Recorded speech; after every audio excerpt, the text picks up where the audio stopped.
On an ordinary Saturday, I stepped into Ann Taylor because the mall was cool, quiet, and far better than the heat outside. I was not there with a mission. I was only killing time, drifting past soft blouses, sale racks, and careful lighting that made everything look more polished than real life. I had a coffee in one hand, my phone in the other, and absolutely no idea that a random stop with no purpose was about to stay with me for months. A woman standing near the dresses looked at me with the kind of urgent relief people usually reserve for retail employees. She asked if I could help her find something elegant but not too flashy for her husband's company event. I almost corrected her immediately. I almost laughed and said I did not work there. But she looked so genuinely overwhelmed, so caught between embarrassment and hope, that I answered before thinking and said I would try. She introduced herself with the strained smile of someone already having a hard day, even though she did not explain that part yet. She said she had been walking in circles for 20 minutes, and every dress somehow felt too young, too stiff, too plain, or too expensive. I told her I was probably the least qualified person in the store, which made her laugh for the first time. That laugh changed the entire mood between us and made the moment feel warm instead of awkward. We started moving through the racks together, not as shopper and clerk, but as two strangers improvising trust. She held up navy, charcoal, emerald, and a deep burgundy that looked richer under the dressing room lights. I asked what made her feel like herself. She paused at that question longer than I expected. Then she admitted she had spent so much time trying to look appropriate for everyone else that she was no longer sure what she even liked anymore. There was something quietly heartbreaking in the way she said it, as if the dress problem was only the visible edge of a much larger exhaustion. So I slowed down and stopped talking about cuts, trends, or what looked expansive. Instead, I pointed out the pieces that seemed calm, graceful, and comfortable enough for her to breathe in. Little by little, she stopped shopping like she was preparing for judgment and started choosing like she deserved to be seen. The first dress she tried was technically flattering, but it wore her instead of the other way around. The second one fit better, yet she kept tugging at the sleeves like she wanted to disappear inside it. Then she stepped out in a simple dark green dress with clean lines and a soft drape, and the room changed.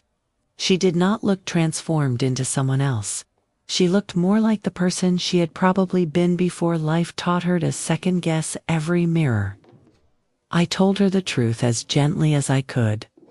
That dress did not scream for attention, but it held it.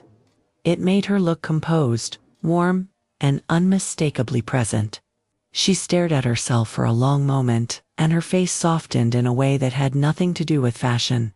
It looked like relief. She asked if I was sure. I said yes, and for once, she seemed willing to believe someone. That simple trust felt larger than it should have in a fitting room.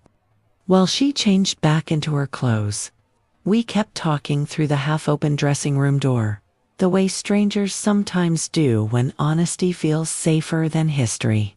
She said the event mattered because her husband worked with people who noticed everything. She said she was tired of feeling invisible beside louder women, younger women, easier women. I told her invisible was often just another word for exhausted, and that exhaustion should never be mistaken for a lack of worth. When she came out holding the green dress over her arm, she looked almost shy, like buying it meant committing to being seen. At the register line, she thanked me in a way that sounded far too serious for what I thought I had done. I finally confessed that I did not actually work there. She blinked, then burst out laughing so hard she had to lean against the counter. Instead of feeling tricked, she said that somehow made the whole thing even sweeter. Before we parted, she squeezed my hand and said very quietly that I had helped more than I knew. It was one of those sentences people say that you appreciate in the moment, but do not fully examine until later. I watched her leave with the shopping bag swinging at her side, shoulders a little straighter than before. Then I went back to my own life, assuming the story had already ended there, sealed inside a department store and nowhere else. Life is full of moments that feel important while they happen and meaningless a week later. This did not seem important. By Monday, I was buried in emails, errands, and the ordinary static of daily routines. The memory of the woman at Ann Taylor returned only in flashes. Usually when I passed a shop window or saw someone hesitating over a decision that looked small on the outside, I never expected that a stranger from one afternoon would ever reappear in my life. Months passed. Seasons shifted. The air got sharper, the decorations came and went, and that green dress became just another detail filed somewhere in the back of my mind. Then one rainy evening, I stopped at a bookstore cafe across town after work, mostly because I wanted soup and silence. I had just picked a table near the window when I noticed someone staring at me from the line. Not with hostility, but with the unmistakable shock of recognition arriving all at once. It was her. For a second I doubted myself because she seemed brighter now, more settled inside her own posture. Then her face broke into the exact same relieved smile I remembered from the store. Only this time relief was mixed with excitement. She came straight over and asked if I remembered her from Ann Taylor. The truth is, I recognized the feeling before the features. I remembered the strain she carried that day, and I noticed immediately that some of it was gone. She sat down after asking permission, holding her tea with both hands as if steadying a story she had wanted to tell for a long time. She said she had hoped she might run into me again, though she knew how unlikely that sounded in a city this size. Then she said something that made me go completely still. She told me the night of that company event changed more than her outfit. It changed the way she understood the life she had been living. According to her, she wore the green dress and walked into the event expecting to spend the whole evening shrinking herself politely. But for the first time in years, she felt grounded instead of apologetic. She talked to people. She laughed without scanning the room for approval. She stopped hovering at the edges of conversations as if she needed permission to exist there. And once she stood differently, she noticed people were not all seeing her the way she had feared. What she noticed most clearly, though, was her husband. Not because he was cruel in some dramatic, obvious way, but because once she stopped blaming herself for feeling small, she could finally see how often he benefited from her smallness. He corrected her in public with a smile. He introduced her as if she were background. He dismissed her opinions before others could hear them. None of it was new. What was new was that she no longer mistook it for normal. That realization did not explode all at once. She said it unfolded over the following weeks like a curtain being pulled back. She began noticing how tense she felt before he came home, how carefully she edited her own thoughts, how often she accepted loneliness even while married. She started therapy. She started writing things down.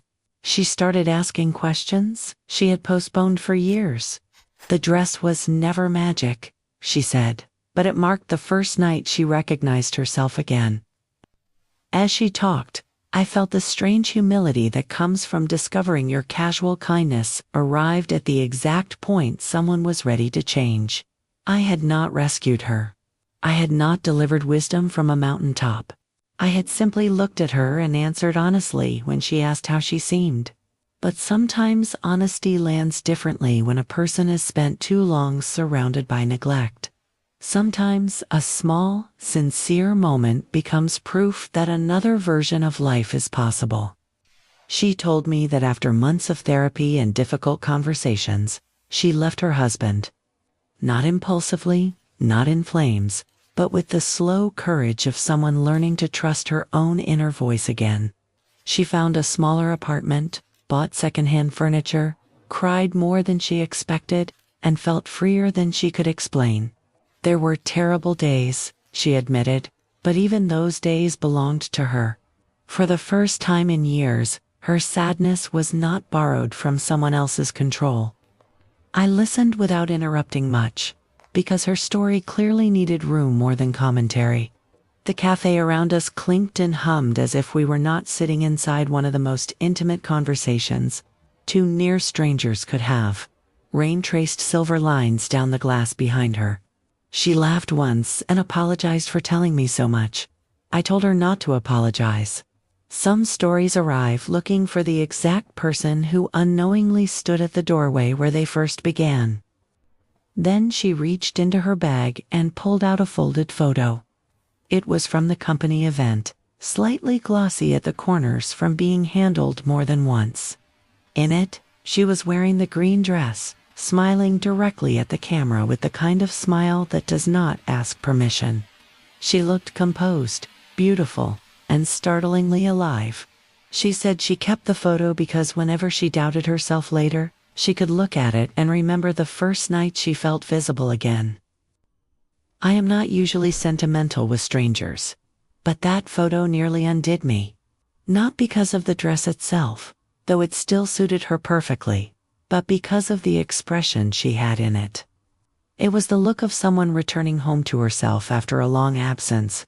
I realized then how many people move through the world desperate not for advice, but for one clean reflection that tells them they are still there beneath the noise, beneath the criticism, beneath all the years of dimming down. She said she had spent a long time thinking confidence meant becoming louder, sharper, or impossible to ignore. What she learned instead was that confidence could be quiet. It could sound like choosing the dress that let her breathe.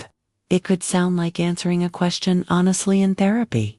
It could sound like refusing to laugh when her husband made her the punchline in front of colleagues. Strength had not arrived wearing armor. It arrived sounding like her own voice at normal volume. We ended up talking for more than an hour. She told me about her new apartment with mismatched mugs and plants she was trying not to kill. She told me she had gone back to painting after abandoning it years earlier because someone once said it was impracticable.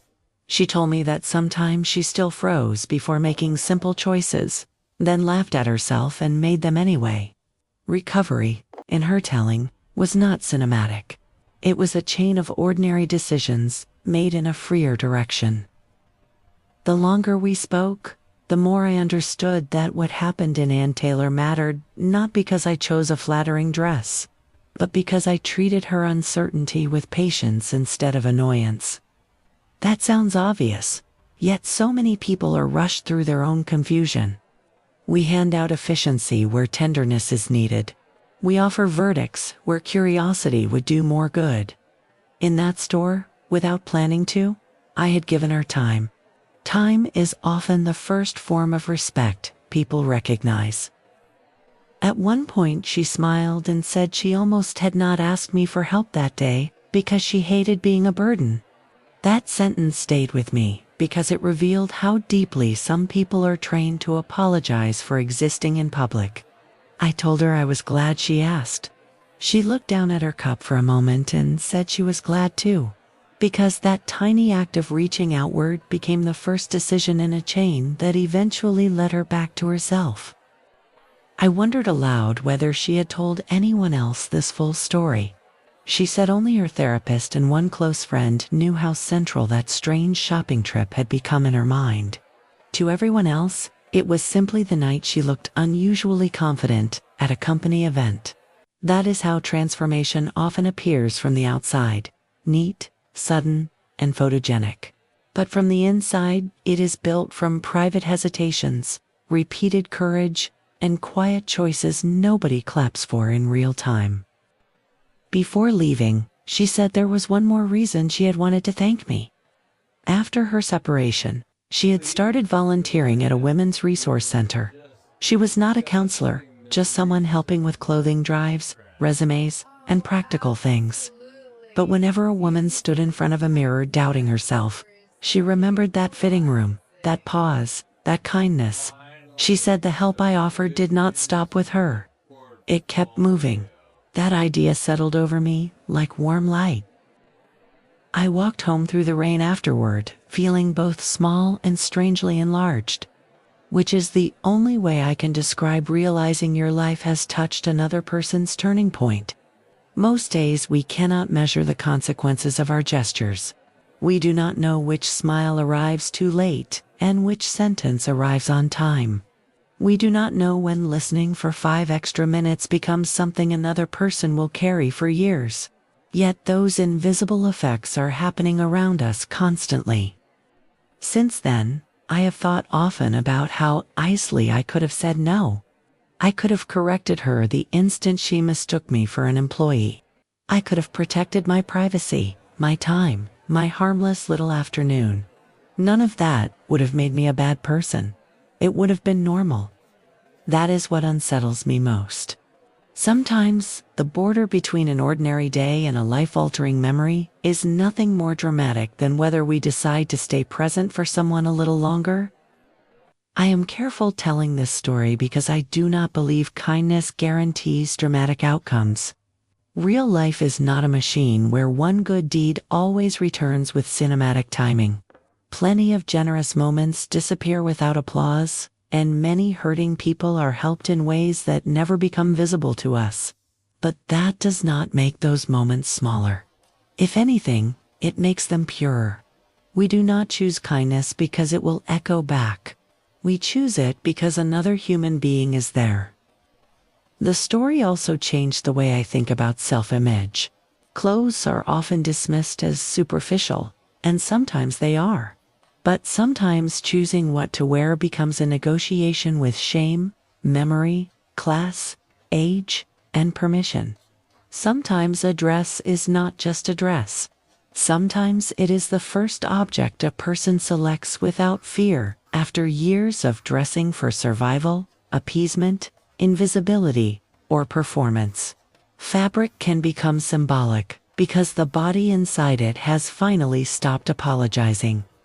When I picture that day now, I do not remember the price tags, the music overhead, or even the exact layout of the store. I remember her face when she realized the green dress did not ask her to pretend. I remember the tiny silence before she admitted she no longer knew what she liked. And I remember how human it felt to stand beside a stranger and help her search for something she could inhabit without shrinking. That is a far more meaningful memory than shopping should have been. There is another reason the story stayed with me. It reminded me that many people walking around looking polished are carrying years of erosion. They know how to smile, host, answer emails, make dinner plans, and present normalcy so convincingly that their loneliness becomes easy to miss. Then one day something small interrupts the script.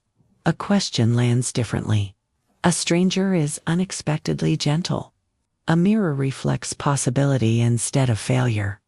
And the hidden life begins to shift.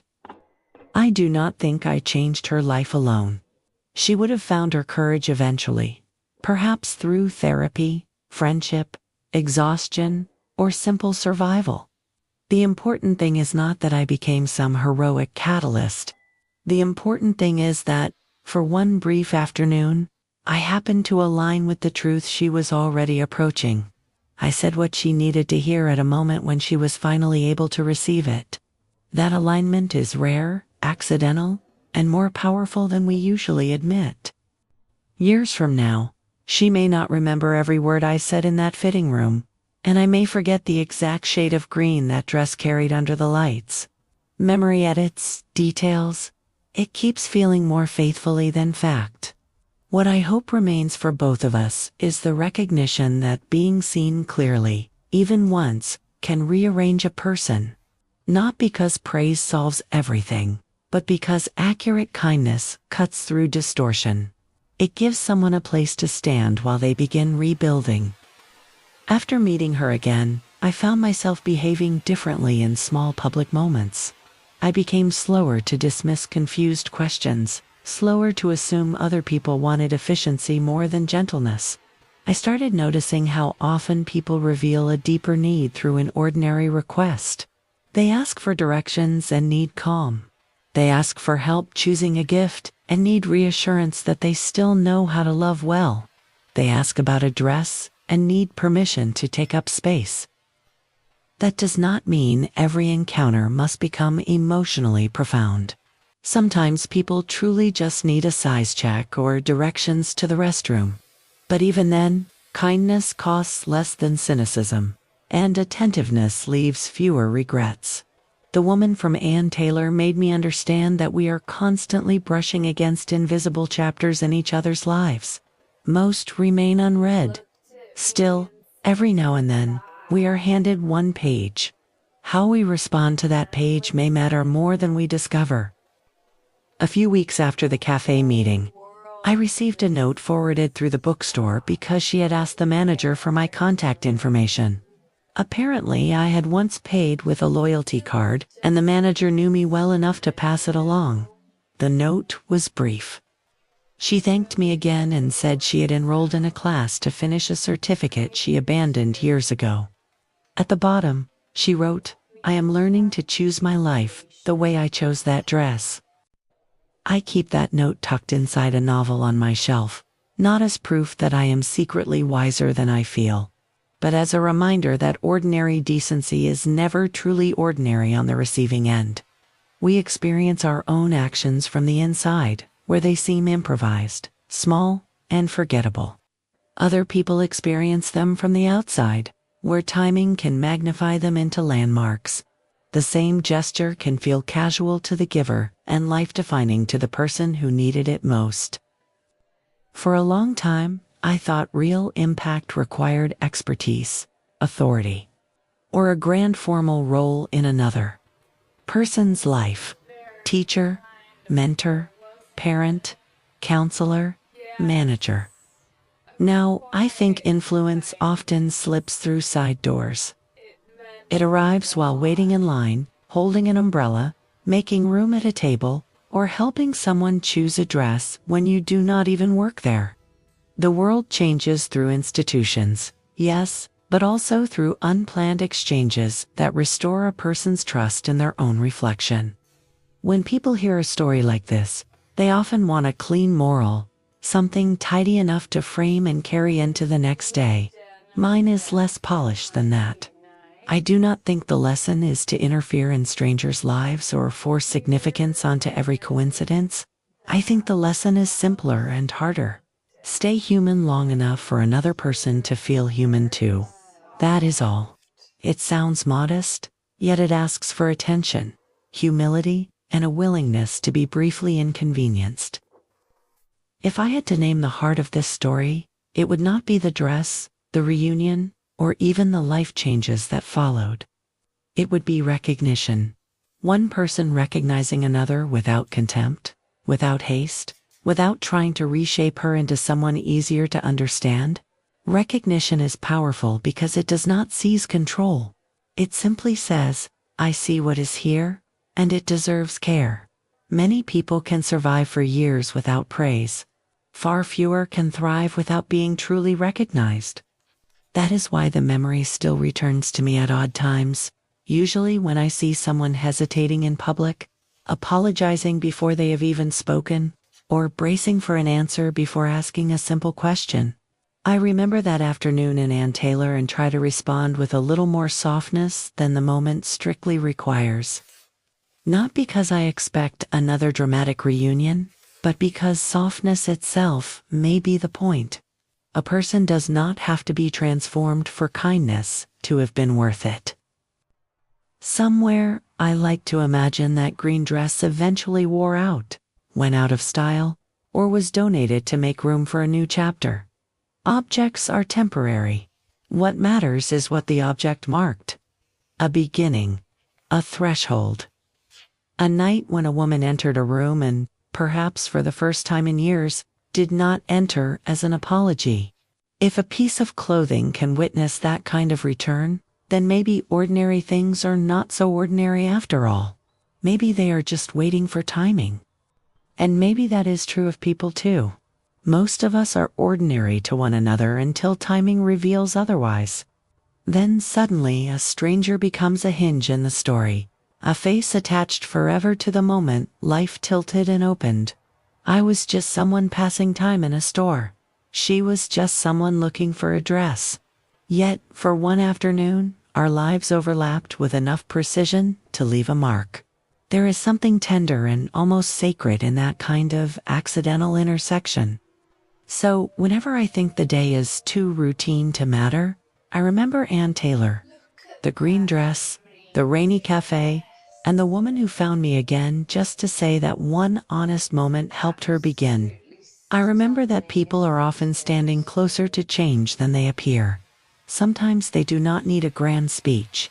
Sometimes they need patience, truthful kindness, and one clear reflection.